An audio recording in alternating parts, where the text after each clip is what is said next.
Shalom, muy buenas tardes. Shalom a todos nuestros amigos y hermanos. Bienvenidos una vez más al Ministerio por Amor de Sion no callaré. Hoy traemos un nuevo estudio, la Parashá Noach, que quiere decir descanso. Esto lo tenemos en el libro de Bereshit, capítulo 6, verso 9 hasta el 11:32. Y también tenemos la Haftará en el libro de Isaías 54, del 1 al 10. Y vamos a entrar directamente ya con la escritura y vamos a ver qué nos dice Génesis 9 a Génesis 6, desde el verso 9 hasta el 12. Vamos a leerlo para todos ustedes y vamos a ir desglosando esta preciosa parashá con el título de Noach. Y dice así la escritura: estos son los descendientes de Noach, varón justo, fue sin defecto en sus generaciones. Noach caminó con Elohim y engendró Noach 3 hijos, Sem, Cam y Jafet, y se corrompió la tierra en presencia de Elohim y se llenó la tierra de violencia. Y vio Elohim la tierra que había corrompida, porque toda carne había corrompido su camino sobre la tierra. Y dijo el Eterno a Noach: el fin de toda carne viene ante mí, por cuanto la tierra se ha llenado de violencia a causa de ellos. He aquí, los destruyo con la tierra. Según hemos leído, Noé, como más lo conocemos en el mundo occidental, era un varón justo, así nos dice la escritura en hebreo, Is Sadik Tamim. Y si nos fijamos en la presentación del texto de la Torá, antes de nada, y antes de hablar de su descendencia y darnos el nombre de sus hijos, el Eterno exalta la justicia de Noach, que fue un varón sin defecto, sin lugar a dudas, y era conocedor del temeroso, del Todopoderoso, para poder darle esta calificación de justo, Sadik, que en hebreo quiere decir íntegro, totalmente intachable delante del Creador, haciendo una clara distinción que caminaba con el Todopoderoso, separándole del ambiente hostil y perverso que se cocinaba en aquellos momentos, pues la tierra estaba corrupta ya desde tiempos tempranos, contaminada por los Ben Elohim, hijos del Todopoderoso, como podemos leer en el verso 2 de este capítulo 6, y lo leo para todos ustedes. Los Ben Elohim fueron que vieron que las hijas del hombre eran hermosas y tomaron para sí mujeres de entre todas las que habían escogido. Entonces el Eterno dijo: mi espíritu no permanecerá para siempre con el hombre, pues ciertamente él es carne, y sus días serán 120 años.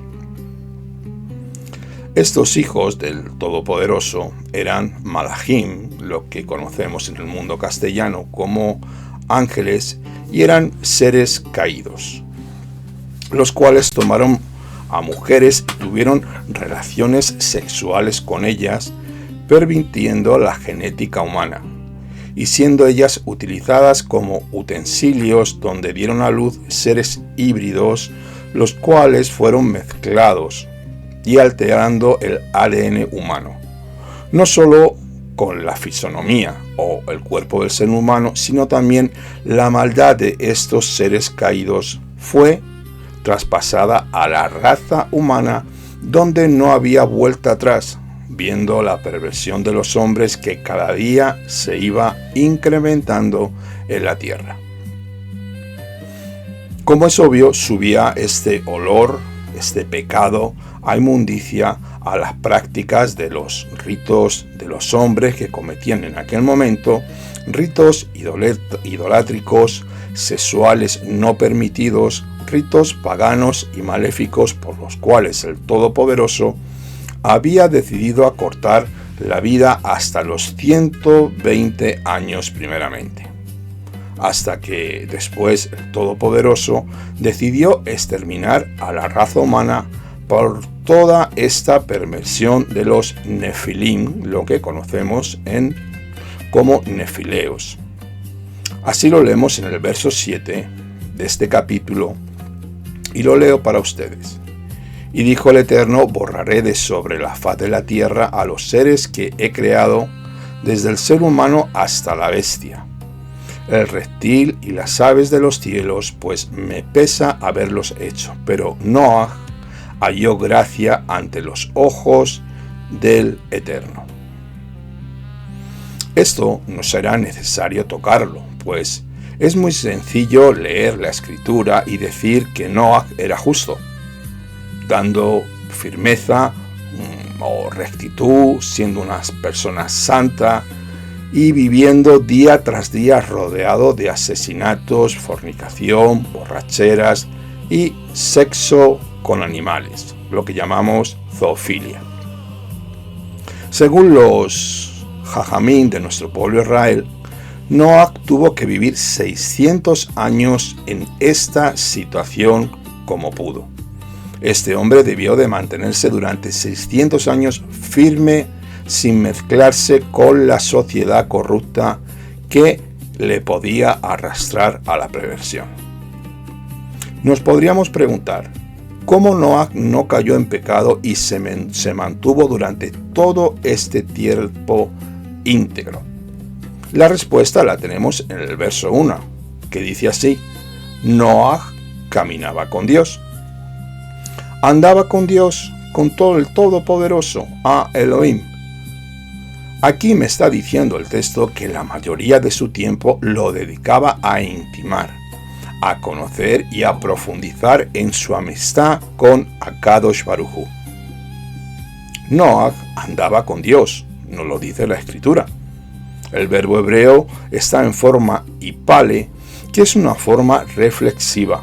Se puede entender de modo de que Noah se hizo a caminar con Dios. Y esto seguramente no fue algo fácil. Se debería esforzar para poder hacerlo y obviamente lo logró, enderezando sus caminos y con la perversidad que todos necesitamos. Con la perseverancia que todos necesitamos. Aquí aprendemos que el camino con el Eterno requiere mucha disciplina personal. La perseverancia es algo que todo creyente debe cultivar poco a poco hasta llegar a alcanzarla.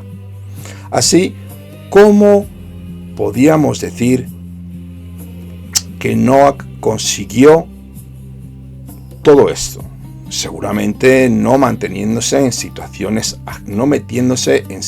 ajenas, entrando en discusiones, seguramente que fue realizando buenas obras sin lugar a dudas, apartándose de toda contaminación y no tratando de mezclarse con nadie de ese entorno hostil, solamente estaría con su familia.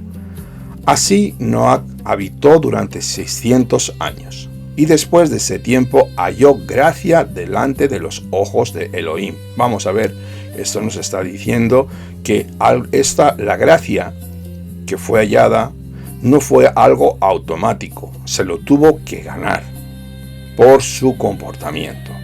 Así que a los ojos del Todopoderoso nos dice la Escritura que fue declarado justo, Sadik Tamim, un hombre íntegro y firme, sin defecto, podríamos decir, como nos remarca el verso 9 de este capítulo 6.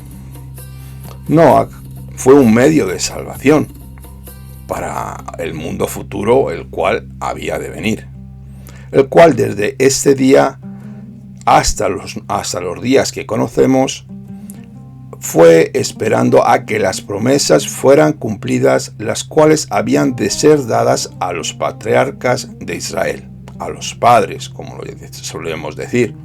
La llegada del fin de los tiempos por este Sadik Tamim tenemos a un Sadik Tamim superior llamado Yeshua HaMashiach Sadik a Sadikim, el justo de los justos, nuestro Rey Mesías.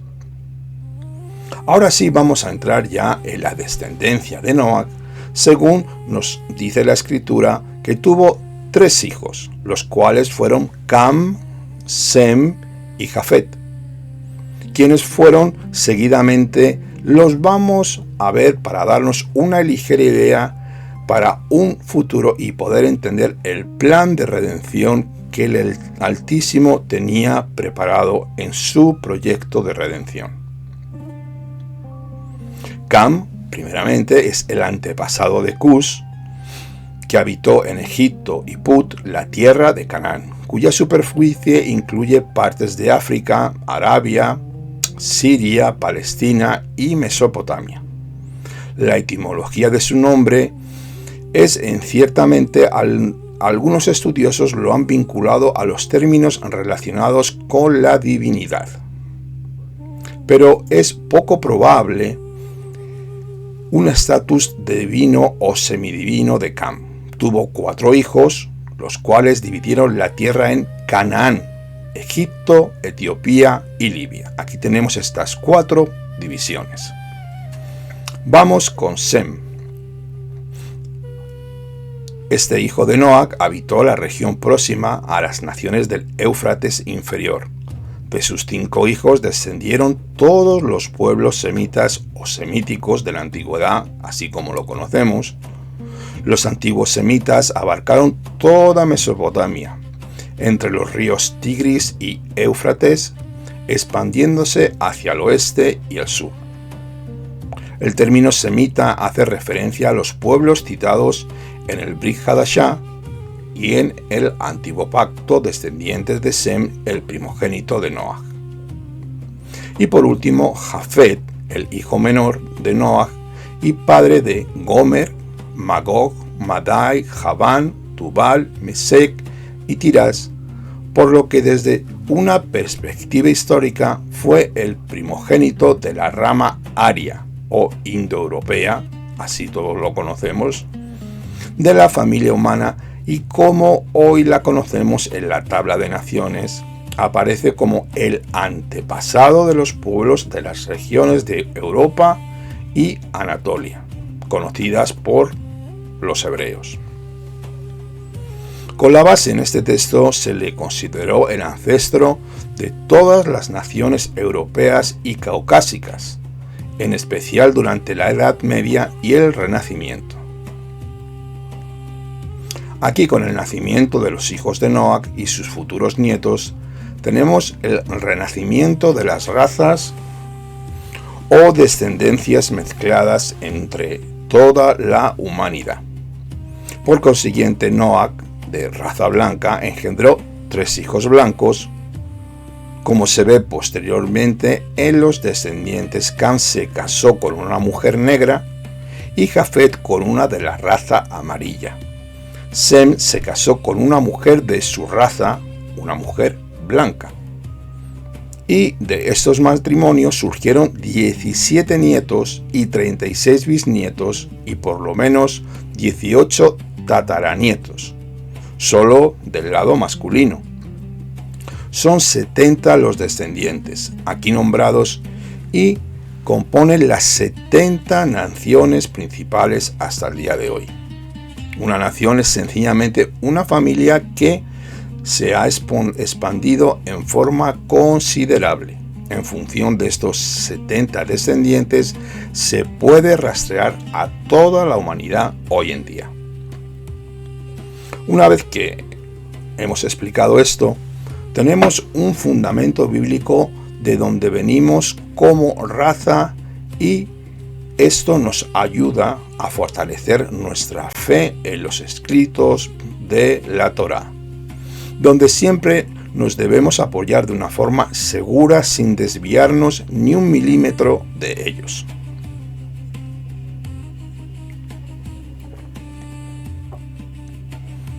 Después del nacimiento de los hijos de Noach, dice la Escritura que la tierra estaba corrompida, pues toda carne, nos dice Rashi, que la palabra corrompida tiene que ver con pecados sexuales y de idolatría. Estos dos pecados son los únicos que son mencionados en las enseñanzas de Rabbi Shaul en el libro de Primera de Corintios, capítulos 6 y 18, que nos dice así: son de los pecados más graves. Leemos el verso 18. Así nos dice Rabbi Shaul: huid de la fornicación. Todo pecado que el hombre cometa está fuera de su cuerpo, pero el que fornica contra su propio cuerpo peca. Y también 1 Corintios 10:14 nos dice esto: por tanto, amados míos, huid de la idolatría. Esta corrupción de toda carne no tan solo apunta al ser humano, sino también a los animales, los cuales se habían corrompido de su camino, o en su comportamiento animal de cruzar una especie con otra. Había tal depravación en aquel momento, en los tiempos de Noach en la tierra, que ese olor de podredumbre subía al trono de Akadosh Baruj Hu, y llegó a tal punto que el Eterno llegó a dictaminar la muerte de toda carne. El Creador del universo, cuando creó todo, puso sus estatutos de orden y de cómo debía comportarse toda la creación, la cual fue hecha perfecta bajo unos estatutos divinos. Esto lo tenemos en el Salmo 148 del 1 al 10, donde esta ley fue dada a toda la creación. Pero estas leyes o estatutos fueron rotos. No me puedo imaginar la depravación que había en aquel momento en la tierra. Esta corrupción de los hábitos naturales de las especies, según mi opinión, violó las condiciones esenciales de la creación, donde los animales se cruzaban con relaciones sexuales con otras especies, alterando la genética original, siendo esto una abominación para Akadosh Baruj Hu. Además, tenemos un añadido de la promiscuidad sexual humana que implicaba corrupción indiscriminada, sin valorar lo bueno de lo malo, satisfaciendo sus propios deseos carnales, dándole rienda suelta a su carne. Pero esta situación, a Elohim tomó la opción de destruir la humanidad y la tierra por medio de un diluvio, el Mabul, como medio de restauración. Y la salvación de la creación de Noach, el justo, así le llamamos, llamándole a construir un arca, la cual tuvo un proceso de construcción de 120 años, la cual vamos a ver más detalladamente. Nos vamos al verso 14 del capítulo 6 hasta el 18. Y le dijo el Eterno así a Noach: hazte un arca de madera de ciprés y harás compartimentos al arca y la calafatearás con brea por medio y por fuera. Y esto es lo que harás: 300 codos será la longitud del arca, 50 codos su anchura y 30 codos su altura. Harás una claraboya al arca y la rematarás a un codo por arriba. Pondrás una puerta en un lado del arca y le harás planta baja, segunda y tercera. Y aquí que yo hago caer un diluvio de agua sobre la tierra para destruir toda carne en que hay aliento de vida bajo los cielos. Todo lo que hay en la tierra perecerá, pero estableceré mi pacto contigo y entrarás en el arca tú y tus hijos, tu mujer y las mujeres de tus hijos contigo. Este arca, que iba a ser construida por Noach, iba a ser el medio de salvación para un nuevo comienzo. después de ver la depravación de la tierra, de la cual hemos hablado anteriormente, tanto por la depravación humana como la desviación de los animales, esto es algo abominable para el Eterno. Este nuevo comienzo fue este sadik, llamado Noach, donde la misericordia y la gracia del Altísimo decidió intervenir haciendo un pacto con él para salvar a toda su familia, sus 3 hijos, Cam, Sem y Jafet, con sus 3 esposas. Siendo por la justicia de Noach, la cual hizo para el exterminio de toda la humanidad sobre la tierra. Una vez más vemos la responsabilidad y fidelidad que el Eterno otorga a Noach, dándole un pacto, lo mismo que hizo con Adam Arishon en el Gan Eden. Según leemos en el libro de Oseas 6:7, nos dice así: ellos, como Adán, quebrantaron mi pacto, allí me fueron infieles. Un pacto, ¿qué es un pacto? Un pacto es el lazo más fuerte que existe entre 2 o varias personas. Un pacto no se puede anular ni deshacer. Este pacto implicaba que el Todopoderoso se comprometía a guardar los frutos que eran para comer dentro del arca durante todo el tiempo del diluvio, o sea, durante un año.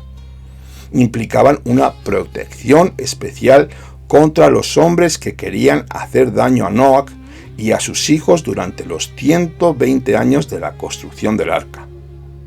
Este arca que iba a ser construida tenía unas medidas especiales, ordenadas por Elohim, las cuales eran perfectas, con todo tipo de departamentos, pues dentro de esta embarcación gigantesca iban a ser introducidos los animales que no se corrompieron mezclándose con otros. Este arca debía ser hecha de una madera muy resistente, llamada gofer. En mi Biblia textual, con la cual yo estudio, lo traduce como cedro, pero el gofer, según Rashi, da una explicación sobre esta madera, que da alusión al sulfuro, un ácido que destruye todo lo que toca. Una vez que entra en el proceso químico con el agua, puede llegar a destruir todo.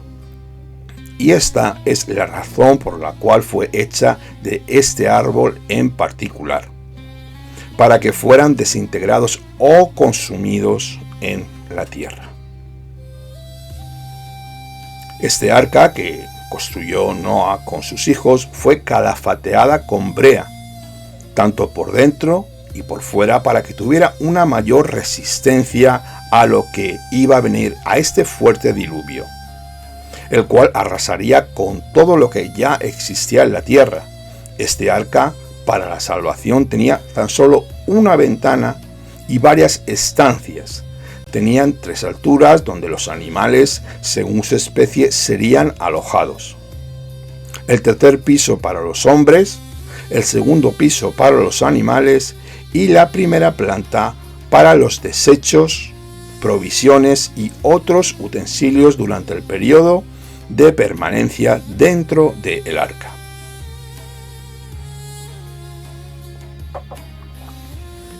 También durante este tiempo el Eterno prohibió de alguna manera las relaciones maritales.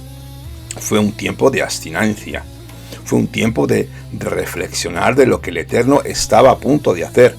Así que tanto los hombres como las mujeres fueron separadas en habitaciones durante el tiempo que estuvieron dentro del arca, que fueron 365 días. Esto, sin lugar a dudas, ayudó a meditar sobre todo lo que estaba aconteciendo tanto a Noah, a su esposa, como a sus hijos y a sus nueras. Y esto lo leemos en el verso 18, que ordena la entrada al arca. Vamos a ver qué dice aquí.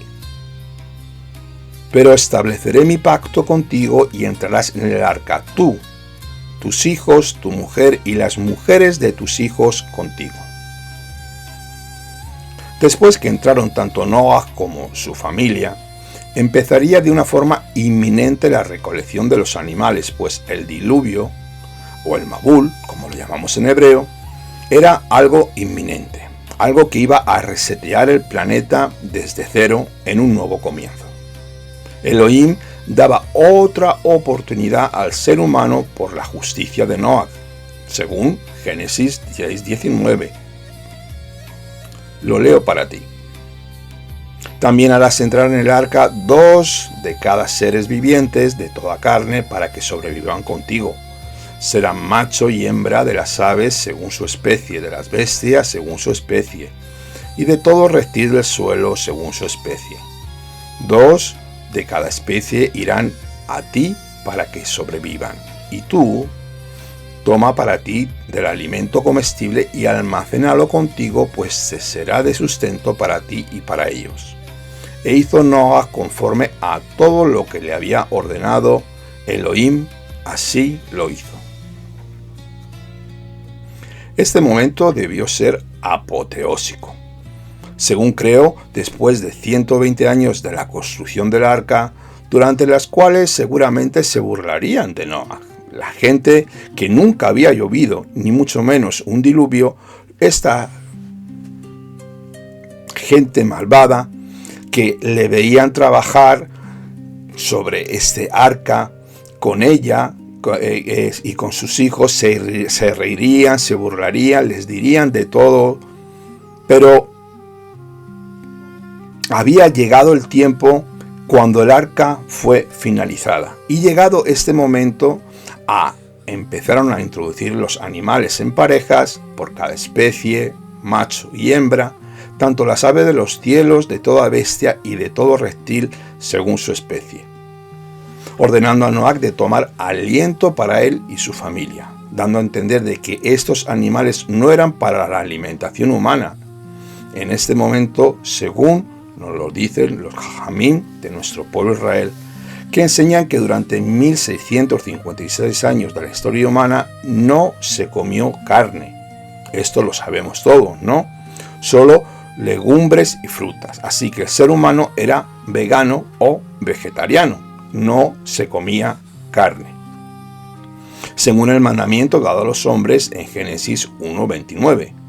El derecho de comer carne vino después del diluvio.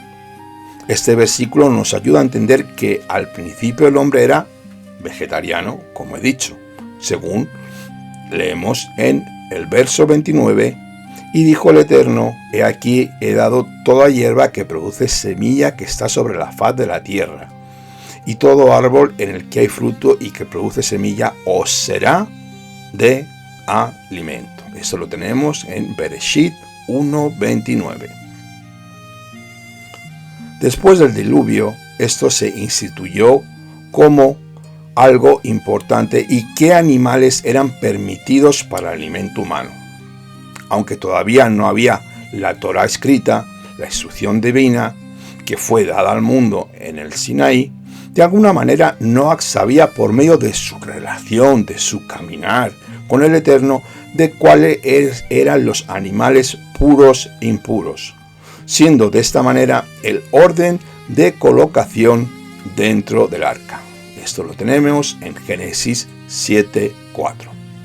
Vamos a leer desde el verso 1 hasta el verso 4, que nos dice aquí desde el capítulo 7. Y dijo el Eterno a Noah, entra tú y toda tu casa en el arca, porque a ti he visto justo ante mi presencia. Entre esta generación, de todo animal limpio tomarás contigo 7 pares, macho y su hembra, pero del animal que no es limpio tomarás 2, el macho y su hembra, también de las aves del cielo, de 7 en 7, macho y hembra, para preservar la descendencia sobre la faz de la tierra.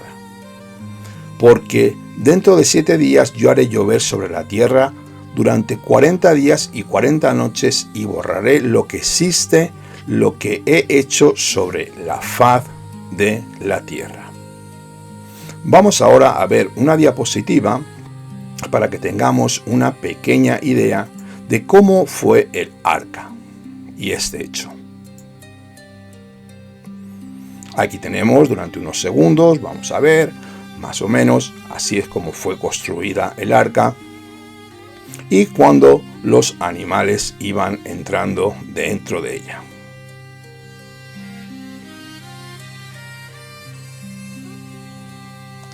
Aquí podemos también ver que nos muestra el capítulo 7 como quien manda entrar a la familia de Noach es el Eterno. La misericordia del Todopoderoso nos muestra una vez la relación que tenían de amistad con Noach y de su buena relación, ordenando a su familia la entrada dentro del arca. El Eterno ordena a Noach entrar en el arca para la salvación de toda la especie humana y los animales, especialmente los animales limpios, que son los que sirven para ser sacrificados para el Eterno. Esto lo tenemos en el libro de Números, capítulo 28, 2. Vemos que los sacrificios son identificados por el Eterno como su comida. Nos vamos ya desde el verso 5 hasta el verso 11 del capítulo 7 y seguimos leyendo. E hizo Noach conforme a todo lo que el Eterno le había ordenado, y era Noach de 600 años cuando el diluvio de aguas vino sobre la tierra. Y ante las aguas del diluvio Noach entró en el arca, y con él sus hijos, su mujer y las mujeres de sus hijos, del animal limpio, del animal que no es limpio, y de las aves, que todo lo que recta sobre el suelo, de 2 en 2 llegaron a Noach, al arca, macho y hembra, conforme Elohim había ordenado a Noach. Y sucedió que a los 7 días las aguas del diluvio estaban sobre la tierra.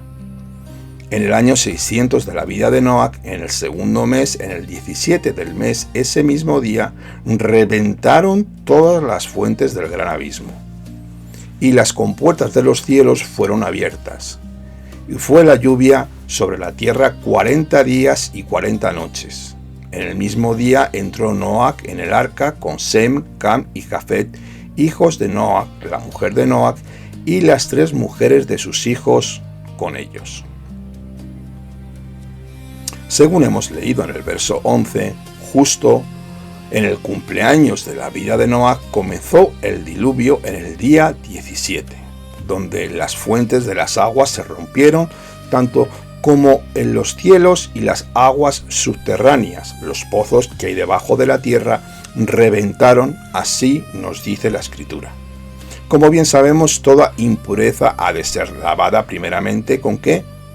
Con agua, la mikvé. Así es. Aquí nos muestra cómo todo este acontecimiento, este Mabul, este diluvio universal, es una muestra de una limpieza radical sobre todo el planeta.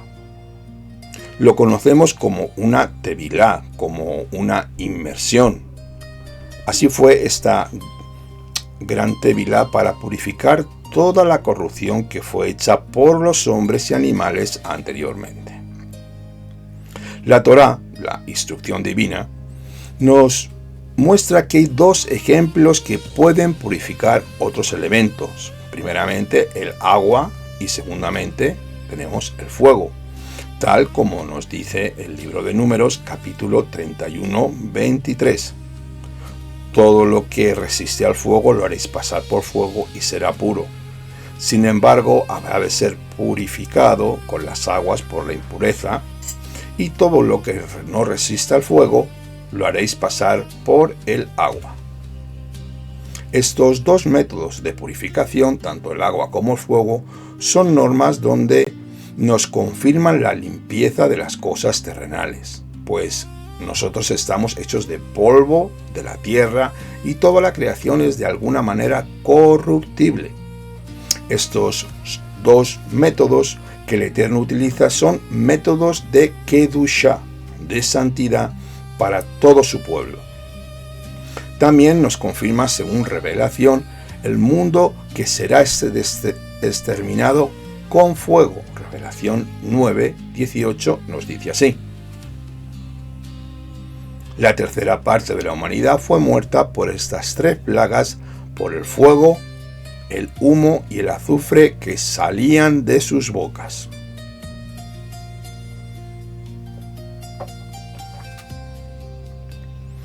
Después de esta gran inmersión, esta tevilá en todo el planeta, el cual iba a ser reseteado de toda su maldad, por decirlo de alguna manera, empieza la gracia del Eterno nuevamente. Bendito sea su glorioso nombre por siempre.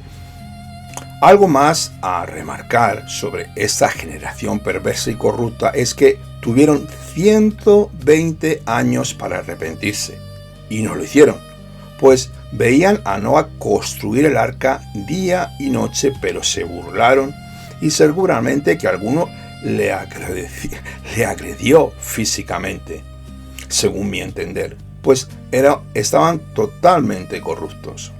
Todo aquel que está dentro del pacto de Elohim, toda persona que ha sido hecho hijo del reino de los cielos, tiene que ser perseguida. La Escritura lo dice: seréis perseguidos por causa de mi nombre. Esto es algo que puede trascender a nuestro entendimiento, pues, como he dicho, Yeshua lo dejó muy claro.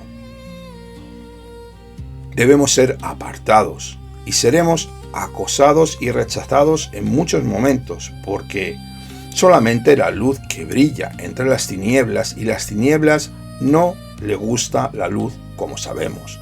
Esa luz es la verdad del Mashiach Yeshua, y por llevar su nombre nosotros seremos perseguidos, aborrecidos, dejados de lado y burlados sin lugar a dudas.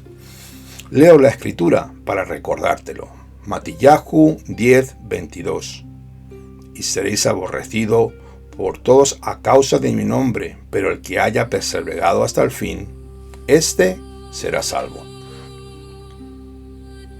Esta es nuestra esperanza de la fe de la salvación, tal como Noé en sus días fue trabajando día tras día hasta que el Eterno aplicó el juicio sobre la humanidad, destruyéndolo todo y reiniciando la creación en este planeta. Vamos ya con el verso 14 hasta el 19. Ellos y toda bestia salvaje según su especie, y todo animal según su especie, y todo reptil que resta sobre la tierra según su especie, y toda ave según su especie, y todo pájaro, todo alado, y llegaron a Noé al arca, de dos en dos, de toda carne que habían aliento de vida, y llegaron macho, hembra, toda carne entraron tal y como había ordenado el Eterno.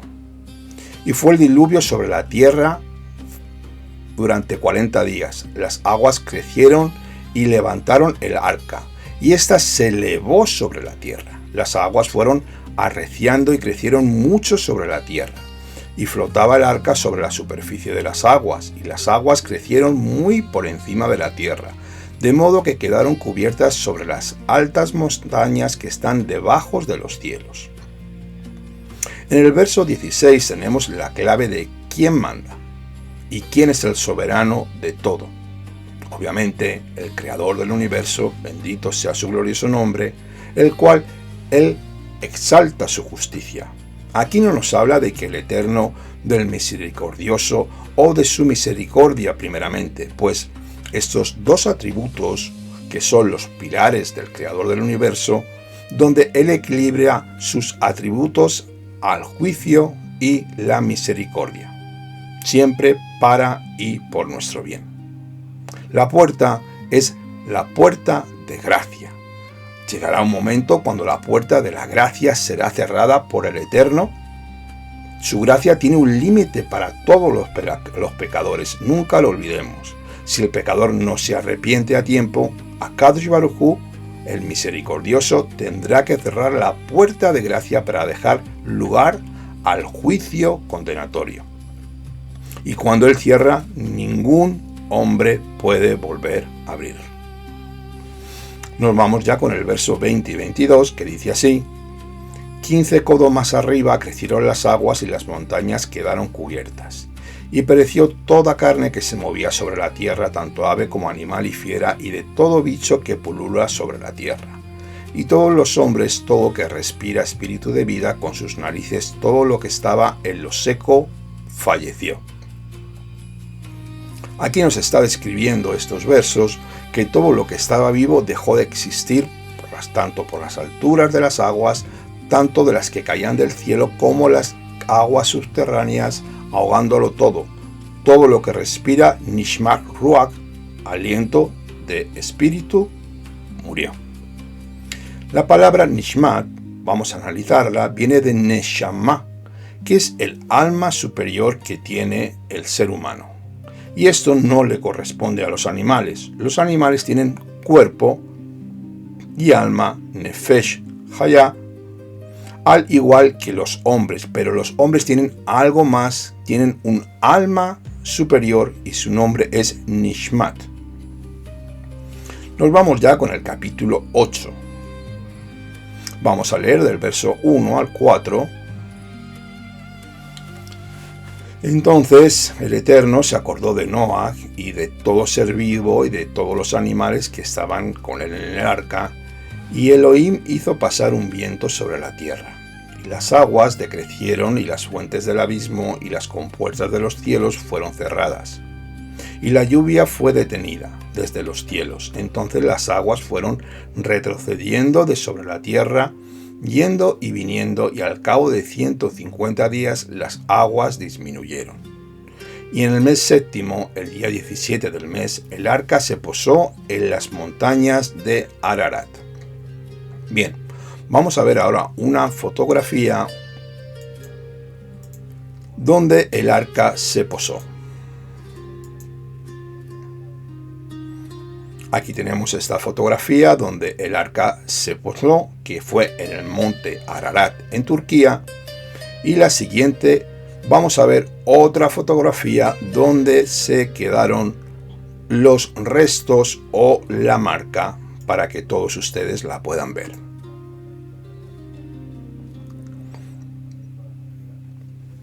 Este es donde se quedó la delineación y el perímetro de el arca en el monte Ararat.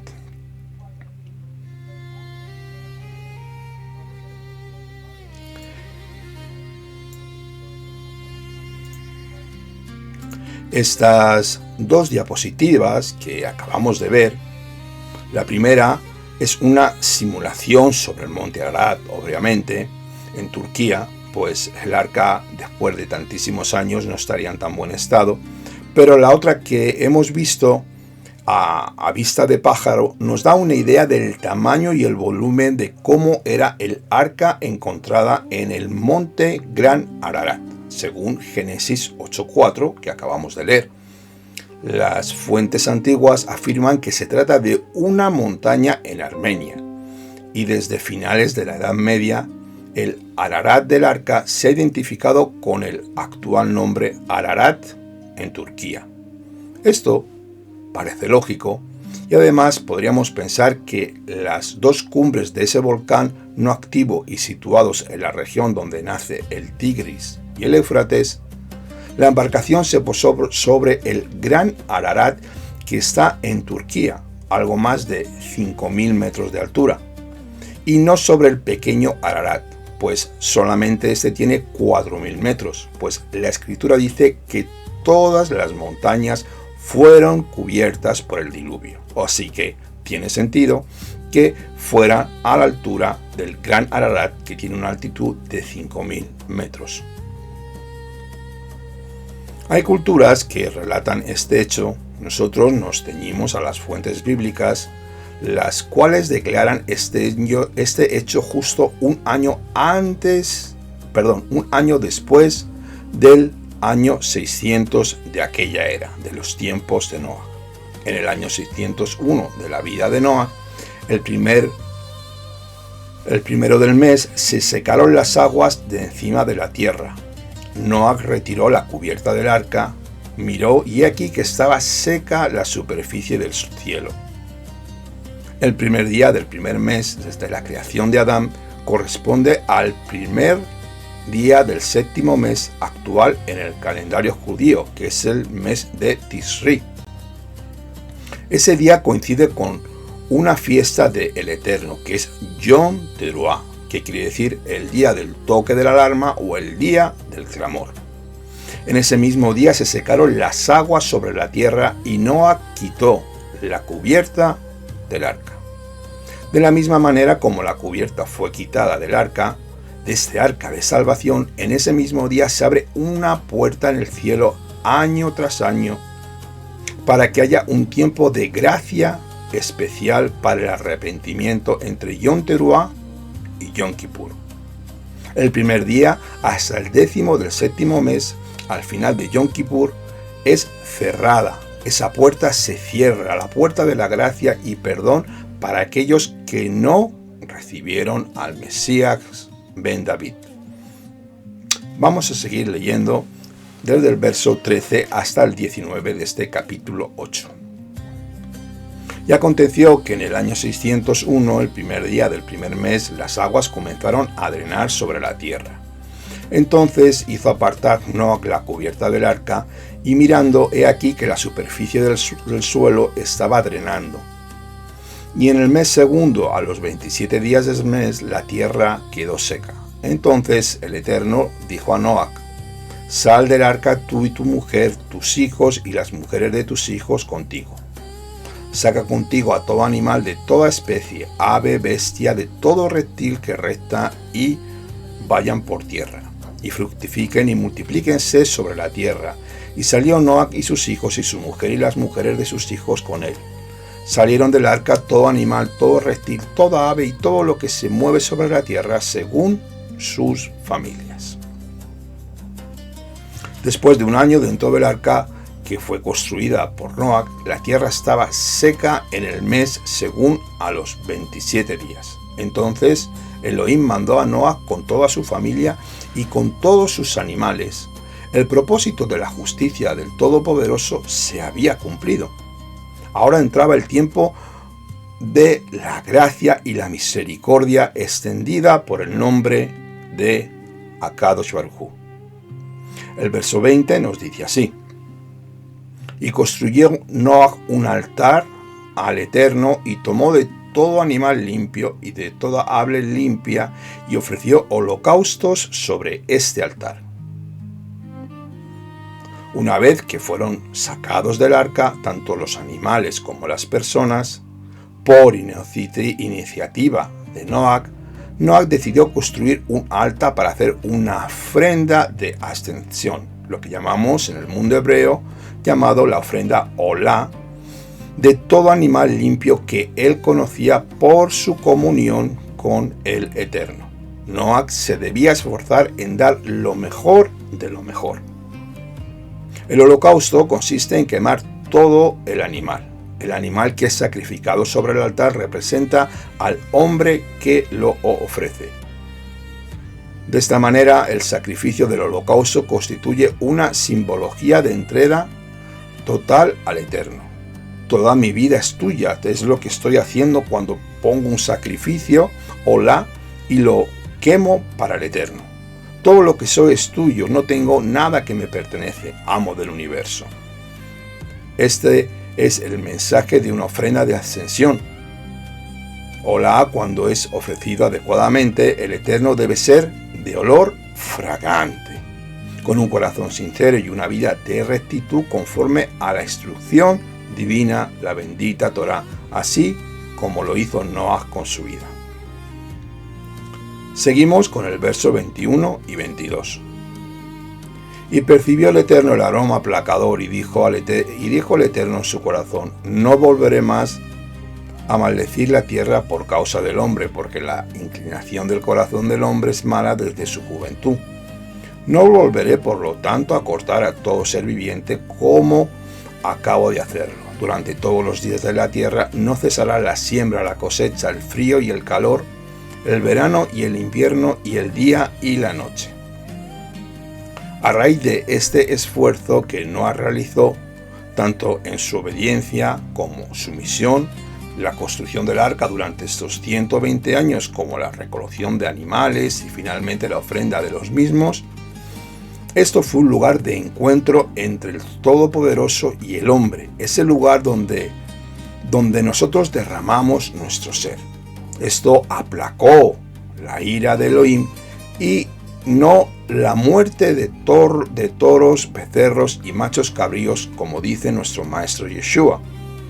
La humildad es lo que hace y aplaca la ira de Elohim. Pues Yeshua nos dijo así, en Mateo 9:13, id y aprended qué significa misericordia quiero y no sacrificio, porque no vine a llamar a justos, sino a pecadores.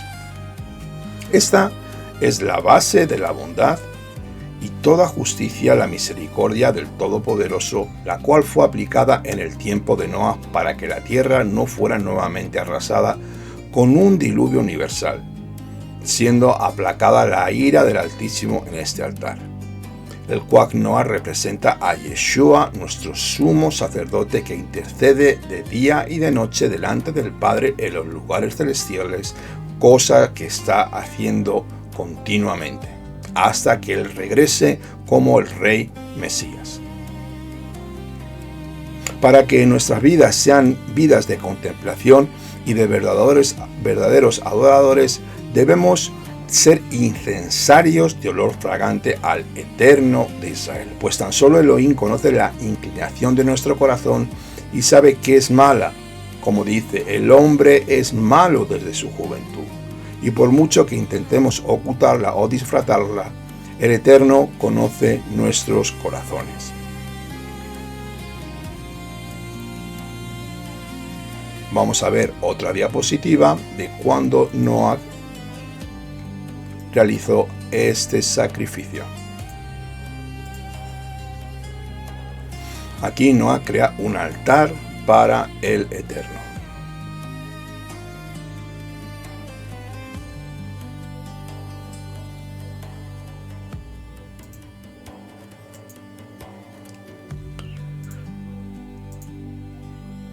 Una vez que entraron los cambios o estaciones del tiempo, la primavera, el verano, el otoño, el invierno, hubo un gran cambio en todo el sistema climatológico, como ya sabemos. A partir del diluvio, todo cambió según los sabios de nuestro pueblo Israel. Y estos fueron los cambios. Primeramente, los estratos geológicos fueron formados por la sedimentación en el fondo de las aguas. Los fósiles fueron hechos por la presión sobre los animales que quedaron vivos en el lodo y en el fondo de los valles. Muchos de esos valles fueron levantados hasta las alturas y allí se encuentran muchos fósiles en las montañas. Tercero, el agua que estaba encima de la atmósfera desapareció, lo cual produjo, primeramente, la pérdida del efecto invernadero, la vegetación ya no era lo mismo. Segundamente, la disminución de la presión atmosférica, una condición diferente de vida. Y tercero, un cambio de lugar de la Tierra. Los polos geográficos se movieron, lo cual produjo las 4 estaciones mencionadas. Nos vamos al capítulo 9 y vamos a leer los versos del 1 al 3. Y bendijo el Eterno a Noah y a sus hijos, y les dijo: fructificad y multiplicaos y llenad la tierra. Y el temor y pavor de vosotros sea sobre todo animal de la tierra, y sobre toda ave de los cielos, y en todo lo que se mueve sobre el suelo, y todos los peces del mar. En vuestras manos son entregados, todo lo que se mueve y vive os servirá de alimento. Lo mismo que la hierba verde, os lo he dado todo. Bien. Entramos en un nuevo comienzo, en un nuevo reseteo, y el Eterno una vez más ordena al ser humano a procrear, según en el libro de Génesis, en el primer capítulo, que ordena la procreación de toda la tierra y al hombre como corona de la creación, como lo hizo Adán y Javá en el Edén. El concepto es exactamente el mismo, y aquí Elohim permite al ser humano comer todo tipo de animales, todo lo que se mueve. Así que aquí, entre los animales impuros, también hay que, hasta que no fue entregada la Torá en el Sinaí, se comían animales impuros. No hubo prohibición sobre ellos, según yo entiendo la escritura, basado desde los versos 2 y 3. Así que el Eterno concede al hombre el derecho de comer carne, pero con unas condiciones. Ojo, primeramente, no comer sangre, pues en la sangre está la vida, Vallicrá 7:26, no comer miembros de un animal vivo por los cuales hay sangre circulando, 3. No comer animales estrangulados o ahogados, y 4. La sangre de todo animal sacrificado debe ser derramada en la tierra, Vallicrá 17 del 1 al 4. Continuamos con el capítulo 9 desde el verso 8 hasta el 12. Y habló el Eterno a Noach y a sus hijos que estaban con él, diciendo: He aquí yo mismo establezco mi pacto con vosotros y con vuestra descendencia después de vosotros, y con todo ser vivo que está con vosotros, con el ave, con el ganado, con el animal terrestre que está con todos vosotros, los que salieron del arca, todos los animales de la tierra. Estableceré pues mi pacto con vosotros. No será aniquilada ya más ninguna carne por las aguas del diluvio, ni habrá ya diluvio para destruir la tierra. Y dijo el Eterno: Esta es la señal del pacto que os doy entre yo y vosotros, y entre todo ser viviente que estará con vosotros por generación perpetua. Pacto que he establecido entre yo y toda carne que hay sobre la tierra. Versos 13 al 17. He puesto a mi arco en la nube y será por la señal del pacto entre yo y la tierra, pues sucederá que cuando yo cubra con la nube la tierra, entonces aparecerá un arco en la nube y me acordaré de mi pacto, yo y vosotros, y entre todo ser viviente de toda carne, y no habrá más aguas de diluvio para destruir todo ser vivo. Esta señal del pacto del Eterno con toda carne, tanto de ser humano como de animales, lo que hoy conocemos como el arco iris, que aparece solamente en la mitad en la tierra, manifestando y reafirmando que nunca más la tierra va a ser destruida por agua, y ninguno de sus habitantes igual. Como he dicho antes, y según entiendo cada vez que el Eterno recuerda su pacto con Noach, este arco iris, de gloria, se manifiesta de cualquier parte de la tierra, recordando su gran misericordia y bondad, a lo que fue ejercido en los tiempos de Noach.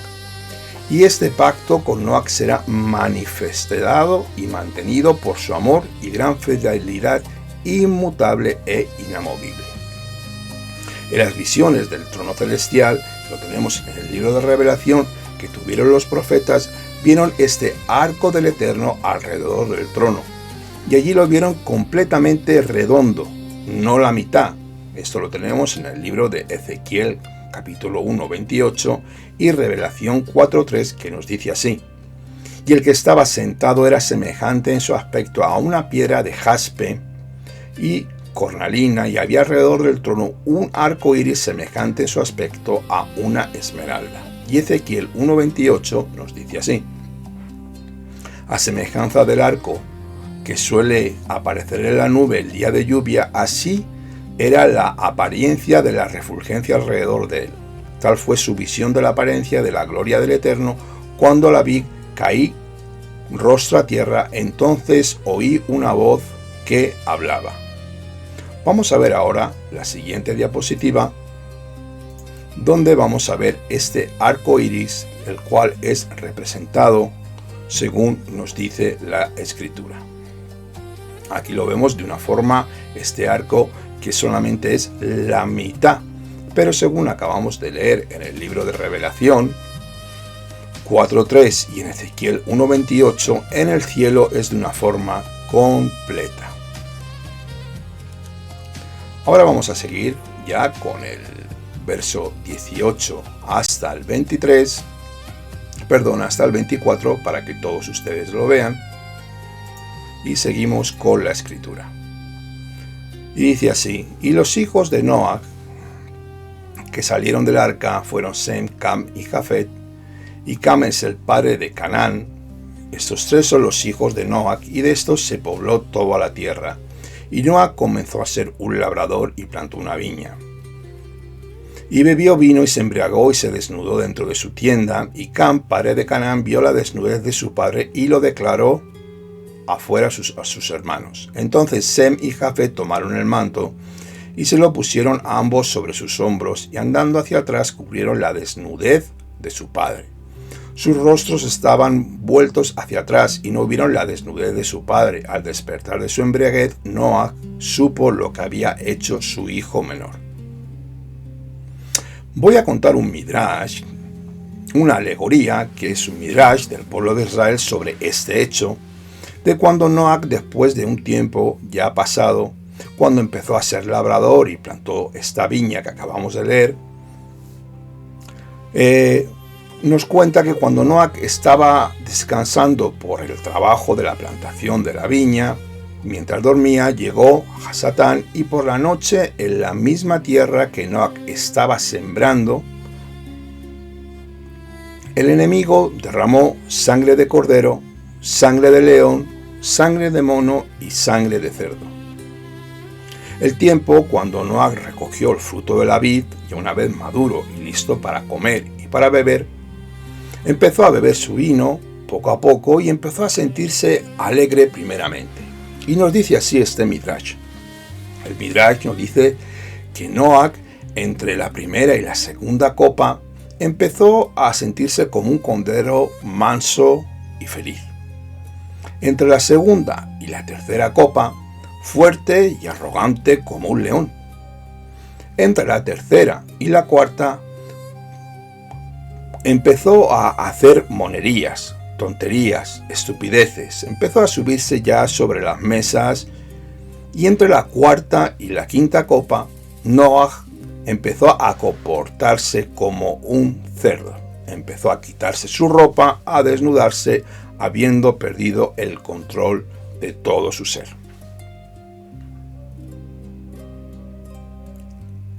Aquí vemos que Noach, en la quinta copa, ya no tenía recato ni pudor de sí mismo.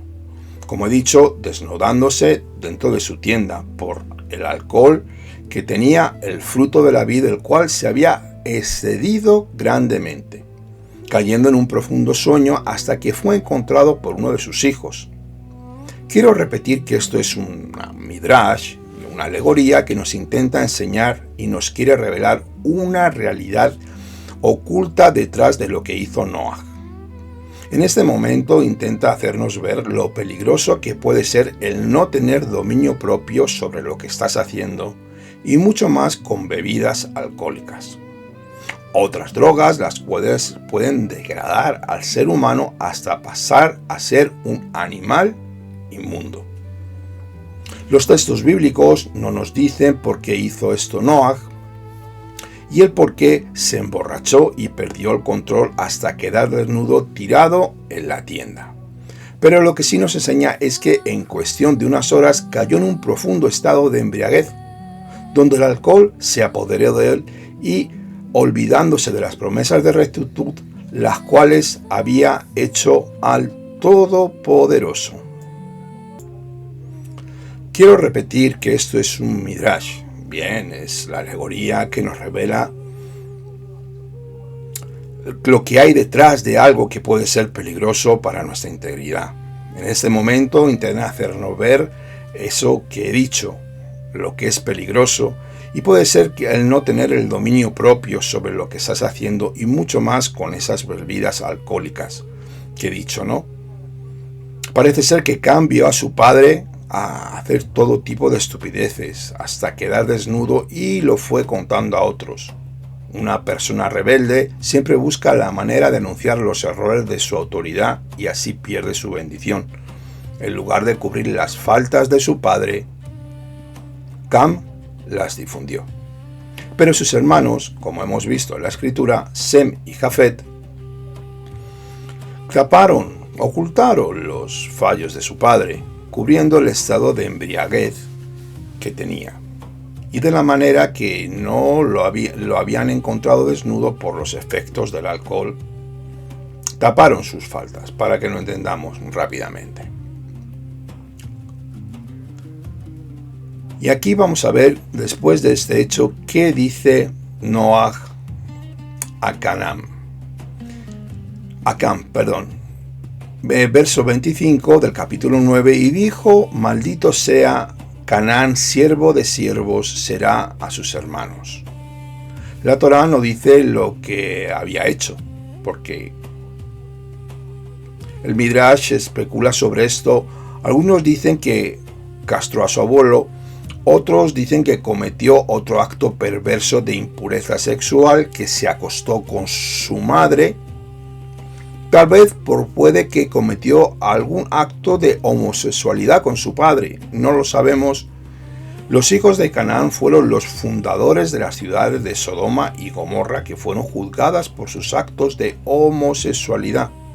Noah vio proféticamente lo que los descendientes de Canaán lo que iban a hacer, y por eso maldijo que tenía ese comportamiento de tendencia homosexual, una tendencia torcida y abominable para el Eterno. Otros pecados sexuales que sus descendientes cometerían están escritos en el libro de Vayikra, capítulo 18. Seguimos con Génesis 9, del 26 al 29. Vamos a ver las bendiciones sobre Sem y Jafet. Y luego dijo: bendito sea Adonai, Dios de Sem, y sea Canaán su siervo. Ensanche Elohim a Jafet y habite en las tiendas de Sem, y sea Canaán su siervo. Y vivió Noach después del diluvio 350 años, y fueron todos los días de Noach 950 años, y murió. Las palabras de un padre tienen un poder enorme sobre el futuro de sus hijos. Esas palabras que Noah pronunció sobre sus hijos marcarían el futuro de toda la historia humana. El pueblo de Israel, descendiente de Sem, llegó a ser el portador de la presencia del Eterno y el receptor de la transmisión de la Torá a un pueblo sacerdotal escogido de la nada. Los descendientes de Jafet han sido los que más se han extendido en la tierra, o sea, las naciones. Cam, el padre de los hijos de piel oscura, no recibió ninguna bendición. Sin embargo, ya había sido bendecido por Akadosh Baruj Hu en el capítulo 9, verso 1. La maldición no cayó sobre él, sino sobre su hijo, porque tenemos que tener cuidado. Cam y Canaán tienen mucha similaridad en los hombres, pero los descendientes de Canaán tuvieron que ser destruidos por los Bené Israel después de la salida de Egipto, que fue diezmado y debilitado en esta tierra, pues estaba llena de idolatría, perversión, sacrificios de seres humanos y animales a demonios. La razón mayormente fue que había cometido toda clase de idolatría y perversión sexual, junto con el derramamiento de mucha sangre inocente. Estos pecados causaron su aniquilación por los ejércitos del pueblo de Israel, caminando Adonai Sebaot siempre delante de ellos. Nos vamos ya al capítulo 11, donde vamos a ver la creación de la Torre de Babel. 11 del verso 1 al 4.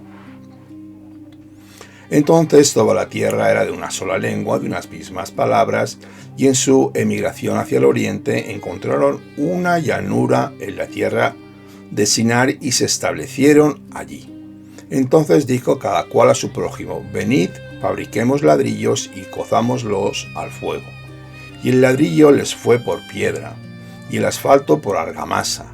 Y dijeron: venid, construyamos una ciudad y una torre con una representación de los cielos, y hagamos un nombre, no sea que seamos esparcidos por la faz de la tierra. Tengo también aquí una imagen para que ustedes la vean de la Torre de Babel, la creación de la Torre de Babel, para que se puedan hacer una pequeña idea. Y vamos a ver qué es lo que sucedió en este capítulo 11.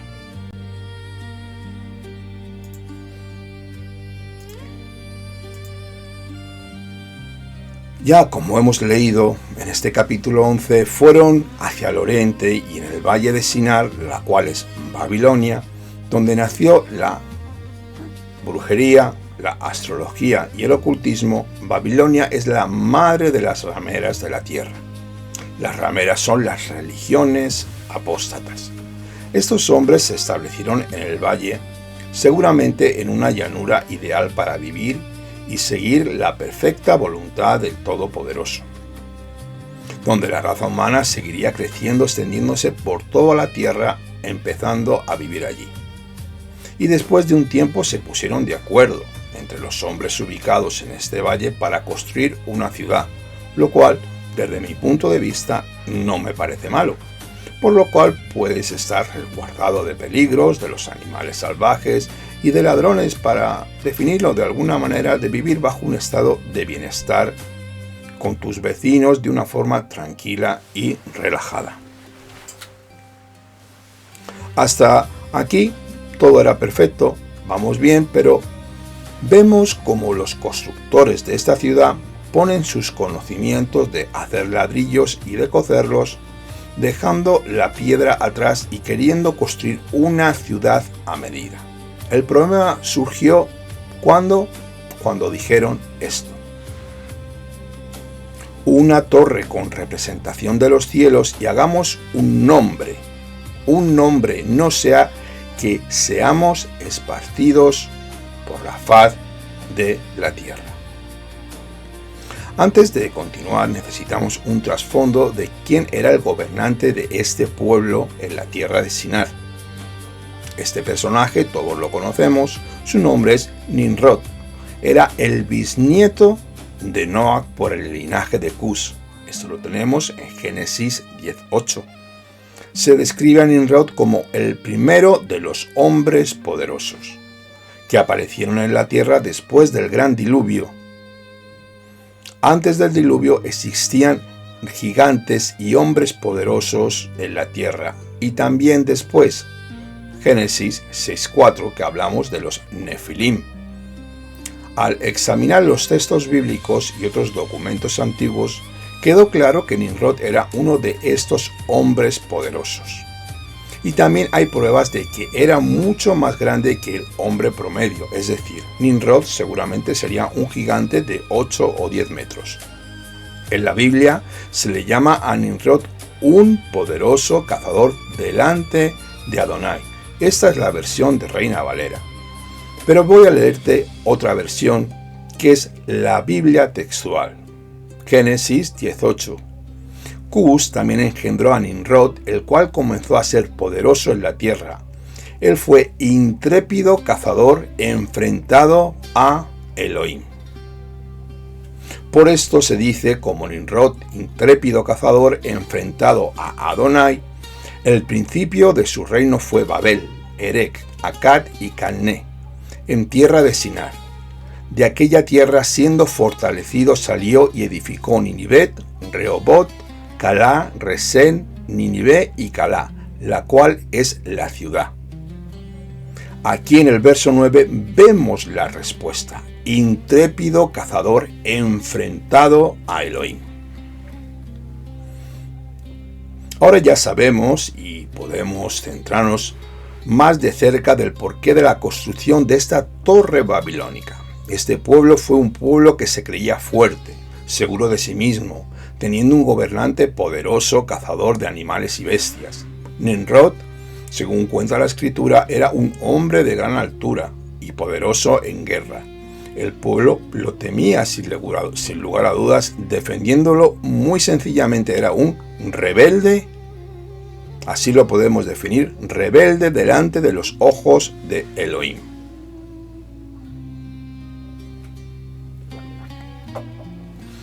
En esta rebeldía que se había levantado, Nimrod, él estaba tomando el control sobre todos los hombres del mundo, los cuales intentaron hacer una ciudad y una torre para desafiar al Todopoderoso, al Creador del universo. Los motivos detrás de sus ideas eran rebeldes. Los hombres ya no querían estar sometidos al Creador, sino se inventaron su propio sistema de culto. Ya pasadas unas generaciones, el mal que mora dentro del hombre empezó nuevamente a reverdecer y a confrontar a Elohim. Aquí llegó el momento de levantar esta torre como un desafío, como una figura idolátrica intentando llegar hasta lo más alto, pues las mentes de los hombres estaba impregnado de rebeldía. el orgullo y la autoexistencia apartadas del creador del universo, según la arrogancia del ser humano, que sigue hasta el día de hoy. Y día a día se va incrementando en nuestras generaciones bajo el humanismo, la tecnología y el sentirse superior al creador del universo. La apostasía en aquel momento empezó con la construcción de esta Torre de Babel, que quiere decir confusión. Ese es uno de los grandes males del ser humano, el querer crear su propio camino dejando al creador del universo, creando tu propia religión o creando y caminando en un camino paralelo a la verdad del Mesías de Israel.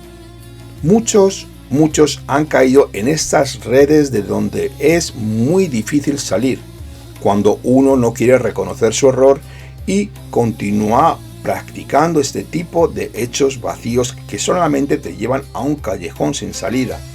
Y tarde o temprano, Rabbi Shaul nos explica muy bien esto en el libro de Romanos. Escucha lo que dice. Romanos capítulo 16, del 5 al 8. Vamos a seguir leyendo. Eso está en el libro de Romanos capítulo 16. Y vamos a seguir leyendo lo del verso 5 al 8. Pero el Eterno descendió para ver la ciudad y la torre que edificaban los hijos del hombre. Y dijo el Eterno, he aquí que son un pueblo, y todos ellos tienen la misma lengua. Y esto es el principio de su obra, y nada les hará desistir de lo que traman hacer. Vamos, descendamos ya y confundamos allí su lengua, porque nadie entienda el lenguaje de su compañero. Y los dispersó el Eterno de allí por toda la superficie de la tierra y desistieron de construir la ciudad. Por eso llamó a su nombre Babel, porque allí confundió el Eterno la lengua de toda la tierra y desde allí los esparció el Eterno por la superficie de toda la tierra. El empecinamiento solo lleva a crear un ego genérico dentro de tu misma sociedad. Es muy difícil hacer desistir a una sociedad, gobierno o persona de dejar de hacer algo que no quieren, y cuanto más con un liderazgo fuerte como este Nimrod, que mostraba rebeldía contra Adonai. Así dijo el Eterno, confundamos allí su lengua para que nadie entienda el lenguaje de su compañero. Y los dispersó. El verso 8 y 9 nos dicen así, por toda la superficie de la tierra, y desistieron de construir la ciudad. Por eso llamó su nombre Babel, porque allí confundió el Eterno su lengua, y desde allí los esparció. El Eterno vio esto y confundió las lenguas, entendiendo en su corazón que el hombre no pararía, no desistiría de crear esta torre de orgullo, esta torre de soberbia y arrogancia contra él. Así que confundió el idioma, los idiomas, las lenguas, a todos los que estaban allí.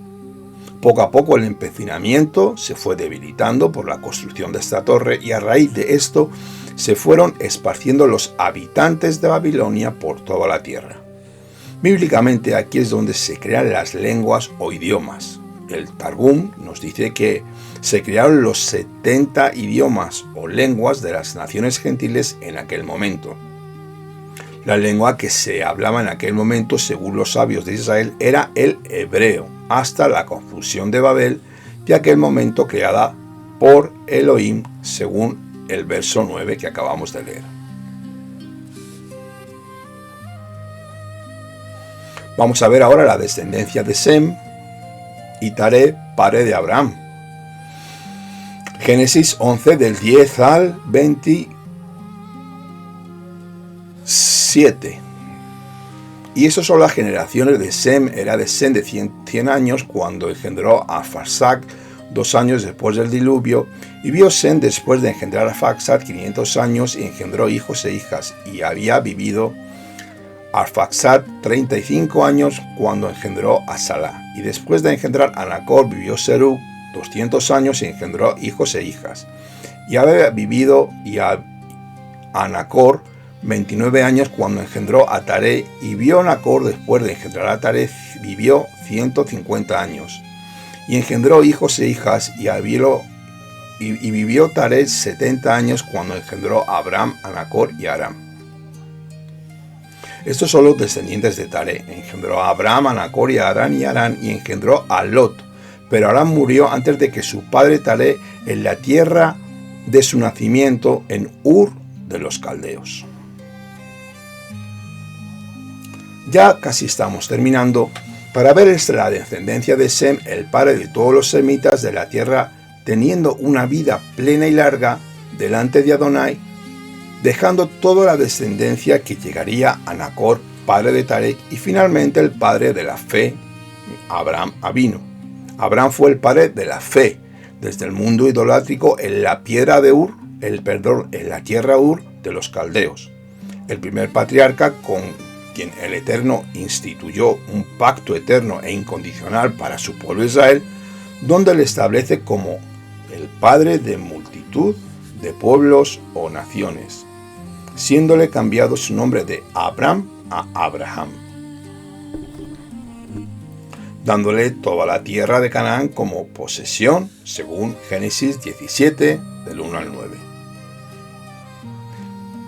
Estos versos que nos dice la Escritura nos dan una pincelada sobre el inmenso lienzo que sale muy fuera de nuestra visión o entendimiento humano.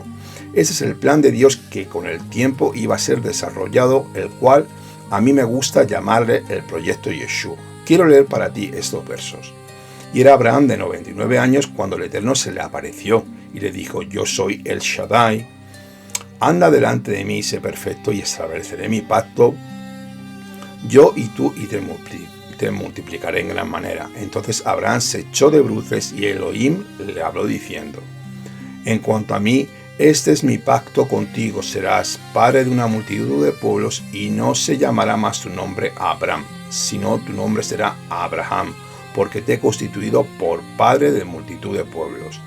Y dijo además Elohim a Abraham: y tú guardarás mi pacto, tú y tu descendencia después de ti, de generación en generación.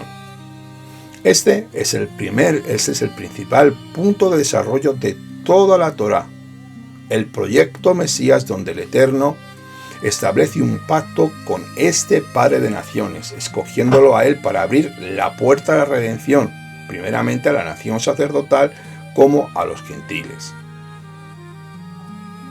Y sigue así, Génesis 10:11, y circuncidaréis la carne de vuestro prepucio y será por señal del pacto entre yo y vosotros. Esta marca de la circuncisión que le fue hecha a Abraham con 99 años, seguidamente a Isaac y luego a Jacob, las 12 tribus, y así hasta el día de hoy, esta marca hace únicos a los Bené Israel, de donde una de las tribus de Leví le fue entregado el sacerdocio, pues el Todopoderoso tenía en su mente, una vez que salieron de Egipto, crear una nación de reyes y sacerdotes, para ministrarle y ser luz a las naciones, dispersas por toda la tierra, las cuales vivían en idolatría, llevando así la luz de la instrucción divina al mundo, tal y como está escrito en Éxodo 19, 4, 6. Mira lo que dice la Escritura. Ahora pues, así deberás y escucharás mi voz y guardarás mi pacto. Entonces vosotros seréis objeto de mi predilección entre todos los pueblos, porque mía es la tierra. Y vosotros me seréis un reino de sacerdotes y una nación santa. Estas son las palabras que hablarás a los Bené Israel. Estos pactos que se hicieron con Abraham son reafirmados con Moshe nuevamente en el Sinaí, pues esto ya se lo dijo a Abraham como pacto eterno. Lo leemos nuevamente, verso 6 de Génesis 15, del 6 al 8. Y te haré fecundo en gran manera, haré naciones de ti, y de ti saldrán reyes. Yo establezco mi pacto entre yo y tú, y tu descendencia después de ti en sus generaciones, como alianza eterna, para ser el Elohim tuyo, y el de su descendencia después de ti.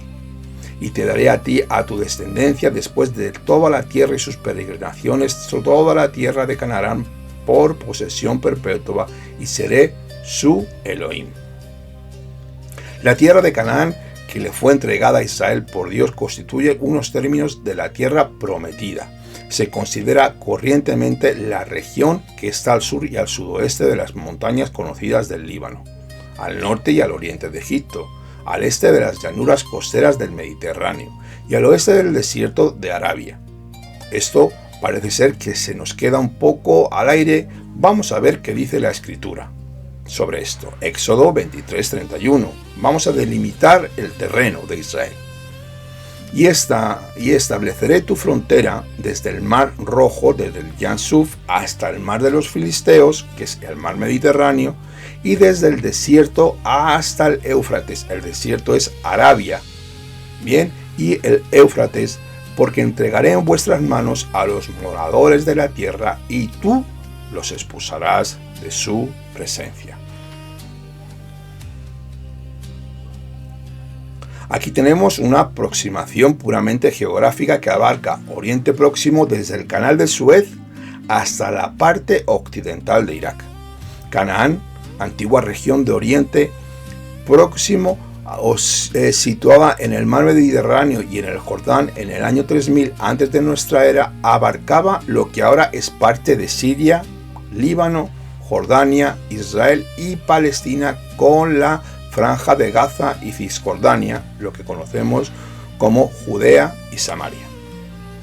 Esta tierra fue entregada a un pueblo rebelde, duro y difícil de tratar, pero Akadosh Baruj Hu, él ya lo sabía. Aún así decidió tratar con ellos y enmendarlos, pues desde un poco de luz en mi espíritu, ningún pueblo o nación son buenos para nada, porque todos somos carne que nos lleva al pecado, y el Yeser Hará tenemos todos esa inclinación. El corazón del hombre es rebelde y difícil de domar. Así que con todo este proyecto Yeshua, vamos a llamarlo así, el Eterno escogió esta nación sacerdotal. ¿Para qué? Para llevarlo a las naciones, lo cual se negaron, pero Elohim pasa por encima de la voluntad humana, imponiendo la suya, como está escrito en Jeremías 31:35. Y aquí vienen días, dice Adonai, en los cuales haré un nuevo pacto con la casa de Israel y con la casa de Yehudá, no como el pacto que hice con sus padres en el día que tomé su mano para sacarlos de la tierra de Egipto, pues ellos invalidaron mi pacto, aunque yo fui un marido para ellos, dice Adonai. Pero ese es el pacto que haré con la casa de Israel después de aquellos días, dice el Eterno. Daré mi ley en su mente y la escribiré en su corazón, y yo seré a ellos por Dios, y ellos me serán por pueblo. Y no enseñarán más cada cual a su prójimo y cada cual a su hermano, diciendo: ¿conoces al Eterno? Porque todos me conocerán, desde el más pequeño de ellos hasta el más grande, dice el Eterno, porque perdonaste su maldad y no me acordaré más de sus pecados.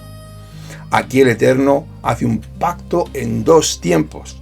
Primeramente, la casa de Israel o Efraín, los que fueron esparcidos entre las naciones después del pecado del rey Salomón, que fueron las 10 tribus fueron esparcidas. El pacto es el mismo, es poner el Ruach Adonai en nuestras mentes y escribir la ley divina en nuestros corazones, seguidamente cuando vuelva Mashiach. A los que parcialmente tienen un corazón endurecido, que esto es la casa de Yehuda, rechazaron a Yeshua, sí, pero esto es hasta que Él regrese. Y hay algunos que ya creen, pues el endurecimiento, como vuelvo a decir nuevamente, es parcial. Luego todo Israel será salvo. Y esta es la segunda parte de Jeremías 31, según Romanos 11. Porque no quiero, hermano, que ignoréis este misterio, para que no seáis arrogantes acerca de vosotros mismos, que un endurecimiento parcial ha ocurrido a Israel, hasta que entre la plenitud de los gentiles. Así, todo Israel será salvo, como está escrito: vendrá de Sión el libertador, que quitará de Jacob la impiedad. Y este será mi pacto con ellos cuando quite sus pecados. Ciertamente en cuanto al evangelio son enemigos por causa de vosotros, pero en cuanto a la elección, muy amados por causa de los padres, porque irrevocables son los dones y el llamamiento de Dios. Porque así como a vosotros en un tiempo fuisteis desobedientes a Elohim, pero ahora en la desobediencia de ellos habéis alcanzado misericordia. Así, también ahora estos fueron desobedientes, porque para que la misericordia fuera mostrada a vosotros, ellos también alcancen misericordia, porque a todos encerró Dios en desobediencia para tener misericordia de todos. Así que ya, para terminar, gracias a la misericordia del Todopoderoso, por medio del pueblo judío, somos salvos por medio del Mesías Yeshua, que cumplió todo ha de cumplirse como Elohim lo tiene preparado para su nación santa y para las naciones. Ciertamente en cuanto al Evangelio, enemigos por causa de vosotros, pero en cuanto a la elección, son muy amados por causa de los patriarcas, porque irrevocables son los dones y el llamamiento de Dios. Así que con esto vamos a ir terminando, vamos a ir cerrando este estudio, porque tengo aquí más información, pero no quiero continuar. Creo ya que con este tiempo hemos entendido perfectamente lo que hemos estudiado. La semana que viene seguiremos estudiando la Parashá Lech Lecha, que quiere decir sal de ti, que es cuando Abraham y Sarai salen de la tierra de Ur, de la casa de idolatría donde estaban viviendo con el padre de Abraham. Bueno, amados hermanos, hasta aquí hemos llegado. Como les he dicho, tengo más páginas de estudios, pero no quiero alargarlo más. Si te ha gustado este estudio, por favor, dale al like, dale a me gusta. Si te quieres suscribir a nuestro canal, suscríbete, eres más que bienvenido. Y sencillamente, si tienes alguna pregunta, tienes alguna duda, por favor, no dudes en escribirnos, hacernos preguntas, dejas tus comentarios y los contestaremos lo antes posible. Ahora sí, para cerrar ya este estudio, vamos a hacer una oración y vamos a dar gracias al Todopoderoso por este tiempo que nos hemos alimentado espiritualmente con su bendita Torá, porque la Torá de Yeshua es para vida y para fortalecer nuestro espíritu. Si me quieres acompañar, eres más que bienvenido.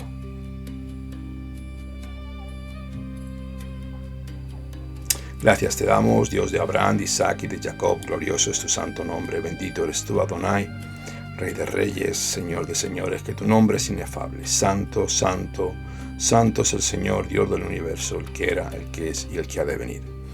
Tu Señor, que nos has mostrado este camino, Señor, que nos has injertado en tu pueblo Israel, que nos has mostrado, Señor, las bondades de tu reino, te damos gracias, Señor, por tu Torá, por tus mandamientos, por tus preceptos, porque ahí encontramos la vida y la salvación, encontramos la abundancia y la plenitud, Señor, porque fuera de ti estamos perdidos, Señor, y viviríamos en el pecado, Señor, viviríamos totalmente apartados de ti, pero tú has querido poner salud que brilla, Señor, esa luz que ilumina los corazones a todos los que estamos hambrientos por la sed y por la justicia de tu reino. Yo te doy gracias, Señor, Dios de gloria, Yud Hei Vahei Baruch Shem Kevod Malchuto Leolam Baeb. Glorioso es tu nombre, glorioso es inefable, Señor. Gracias por tus enseñanzas y por el sacrificio de tu Hijo Yeshua, Señor. Yo te pido que bendigas a tu pueblo, Señor, a toda la tierra de Israel. Bendecimos a Jerusalén, Jerusalén, Jerusalén. Si yo te olvidare, que mi mano diestra se secare y que mi lengua se pegue a mi paladar. Que haya shalom dentro de tus muros, shalom dentro de tus palacios. Por amor de mis hermanos y mis amigos, diré yo, sea shalom dentro de ti, Jerusalén, ciudad del Rey Mesías. Amén y amén. Te doy gracias, Padre eterno. Gracias por tu bondad y tu misericordia, Señor, que este mensaje llegue a millones de personas para que tu nombre sea glorificado, porque siervos inútiles somos y solamente hacemos, Señor, lo que tú nos mandas. Gracias por tu Ruach HaKodesh, Señor, por la inspiración, por poner ese fuego dentro de nuestro interior, Señor, y cultívanos, Señor, haznos hombres y mujeres, Señor, para vivir dentro de tu Torah y tus mandamientos y para que no seamos llevados por otros vientos de doctrinas. Te bendecimos y te damos la gloria, la honra y el poder. A ti, a Kadosh Baruj Hu, Elohe Israel. Beshem Yeshua HaMashiach. Amén, ve amén. Bueno, amados hermanos, pues muchas gracias una vez más por su tiempo. Gracias por este precioso estudio, porque creo que tiene muchísima sustancia y mucho donde aprender. Así que nada más, me quiero despedir desde España, su hermano y amigo, por amor de Sion no callaré.